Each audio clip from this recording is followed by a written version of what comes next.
గోమతి చక్రం మీద మీరు ఈ యొక్క మంత్రాన్ని చదివి మీరు మీ ఇంటి గుమ్మం పైన కానీ అంటే దర్వాజు పైన కానీ లేకపోతే ఒక ఎర్రని వస్త్రంలో కట్టేసి మీ నడుముకు కానీ మీ మెడలో కానీ మీ పర్సులో కానీ మీరు ఎక్కడైతే బిజినెస్ చేస్తున్నారో అక్కడ ప్రాంతంలో కానీ ఎక్కడైనా సరే ఈ యొక్క గోమతి చక్రాన్ని మీరు అక్కడ పెట్టినట్లయితే మీ మీద కానీ మీ కుటుంబం మీద కానీ మీ వ్యాపారం మీద కానీ ఎవరైనా సరే చేతబడి ప్రయోగాలు కానీ దుష్టశక్తి ప్రభావంతో కూడిన ఏదైనా సరే జరగాలన్నా జరగదు. మీకు ఎటువంటి మంత్ర ప్రయోగాలు అనేవి మీ మీద పని చేయవన్నమాట. ఇంకోటి ఏమిటంటే మీరు ఏదైనా ఆటంకాలతో కూడిన పని దగ్గరికి మీరు వెళ్తున్నప్పుడు ఈ యొక్క చక్రాన్ని మీరు మీ జోబులో కానీ మీ పర్సులో కానీ మీ దగ్గర పెట్టుకుని వెళ్ళినట్లయితే 24 గంటలు 48 గంటల్లో ఆ యొక్క పని అనేది పూర్తి అవ్వటం అనేది జరిగిద్ది అన్నమాట. అటువంటి పవర్ఫుల్ గల మంత్ర ప్రయోగంతో కూడిన ఒక తంత్ర ప్రయోగం అన్నమాట.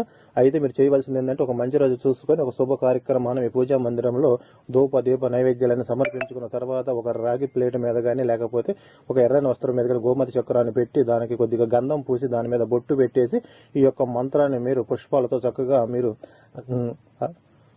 పూజించిన తర్వాత అప్పుడు ఈ యొక్క మంత్రాన్ని 1108 సార్లు చదవాలి. మంత్రం వచ్చేసి ఓం చక్ర సుదర్శన్ కేశవధారి, ఓం చక్ర సుదర్శన్ కేశవధారి, ఓం చక్ర సుదర్శన్ కేశవధారి.